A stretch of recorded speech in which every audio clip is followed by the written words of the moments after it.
Assalamualaikum warahmatullahi wabarakatuh. Salam sejahtera untuk Bapak Ibu guru hebat yang ada di seluruh Indonesia. Saya Christopher Stemang, calon guru penggerak angkatan 10 dari SMK Negeri 4 Kolaka Timur, Kabupaten Kolaka Timur, Provinsi Sulawesi Tenggara. Pada video kali ini saya akan membahas tentang koneksi antar materi modul 2.1, pembelajaran berdiferensiasi. Mari kita mulai dari apa itu pembelajaran berdiferensiasi. Pembelajaran berdiferensiasi adalah usaha guru dalam menyesuaikan proses pembelajaran di kelas dengan tujuan untuk memenuhi kebutuhan belajar individu murid. Pembelajaran berdiferensiasi merupakan pembelajaran yang mendukung semua kegiatan atau kebutuhan murid di kelas. Mengapa pembelajaran berdiferensiasi perlu dilakukan? Kita ketahui bersama bahwa setiap anak adalah unik. Mereka memiliki kelebihan dan kekurangannya masing-masing.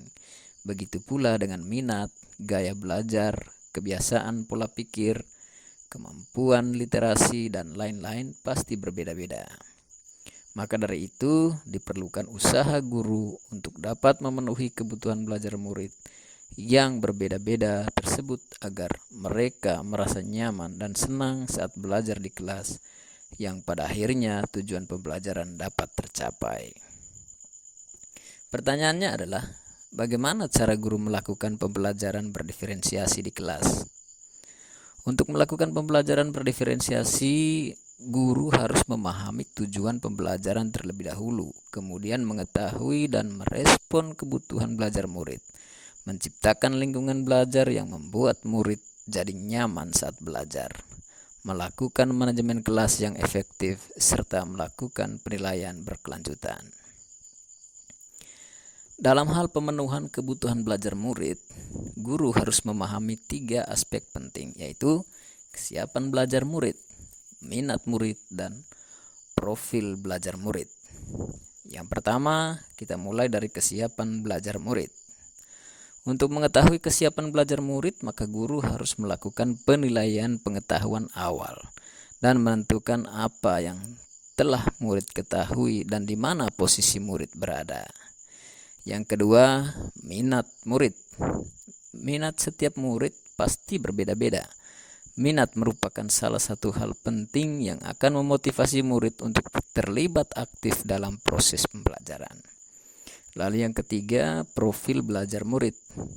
Profil belajar murid berkaitan dengan lingkungan, budaya, gaya belajar, dan kecerdasan majemuk yang berbeda antara satu anak dengan yang lainnya. Kebutuhan belajar murid dapat diidentifikasi melalui beberapa cara berikut, yaitu mengamati perilaku murid, mengidentifikasi pengetahuan awal, mereview dan melakukan refleksi terhadap praktik pengajaran, berdiskusi dengan guru yang menangani murid sebelumnya, membaca raport murid di kelas sebelumnya, atau dengan cara menggunakan berbagai penilaian-penilaian formatif dan diagnostik. Strategi yang dapat digunakan dalam mendiferensiasi pembelajaran dapat dilakukan dengan 3 cara, yaitu diferensiasi konten, diferensiasi proses, dan diferensiasi produk. Guru dapat memilih salah satu atau kombinasi dari ketiganya. Yang pertama, diferensiasi konten, yaitu berkaitan dengan apa yang kita ajarkan seperti materi konsep atau keterampilan yang perlu dipelajari berdasarkan kurikulum. Mendiferensiasi konten bisa dilakukan dengan membedakan pengorganisasian atau format penyampaiannya, tetapi bukan mengubah atau menurunkan standar kurikulum. Kemudian diferensiasi proses berupa kegiatan yang memungkinkan murid berlatih dan memahami atau memaknai konten dengan cara melakukan variasi proses yang harus dijalani oleh murid agar sesuai dengan keinginan murid sehingga mereka dapat terlibat secara aktif.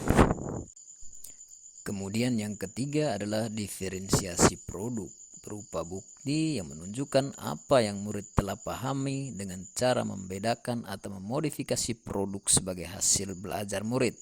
hasil latihan, penerapan, dan pengembangan apa yang telah dipelajari sesuai dengan minat dan bakat murid masing-masing. Lalu apa keterkaitan antara modul pembelajaran berdiferensiasi dengan modul-modul sebelumnya? Untuk dapat melakukan pembelajaran berdiferensiasi, maka guru harus berusaha memenuhi kebutuhan belajar murid dengan memahami kodrat alam dan juga kodrat zaman, berdasarkan filosofi pendidikan menurut Ki Hajar Dewantara. Dalam melakukan pembelajaran berdiferensiasi, seorang guru penggerak harus berpihak pada murid, reflektif, mandiri, kolaboratif, dan juga inovatif untuk dapat menciptakan pembelajaran berdiferensiasi agar dapat memenuhi kebutuhan murid. Dengan demikian, seorang guru penggerak dapat mewujudkan kepemimpinan murid dengan menuntun murid merdeka dalam belajar. Hal ini sesuai dengan nilai dan peran guru penggerak. Selanjutnya, pembelajaran berdiferensiasi pun dapat menjadi salah satu strategi untuk mewujudkan visi guru penggerak yang berpihak pada murid. Dan dalam pelaksanaan pembelajaran berdiferensiasi antara guru dan murid harus ada kesepakatan atau keyakinan kelas terlebih dahulu agar proses pembelajaran dapat berjalan dengan baik sesuai dengan nilai-nilai budaya positif. Demikian yang dapat saya sampaikan terkait koneksi antar materi modul 2.1. Semoga bermanfaat dan terima kasih.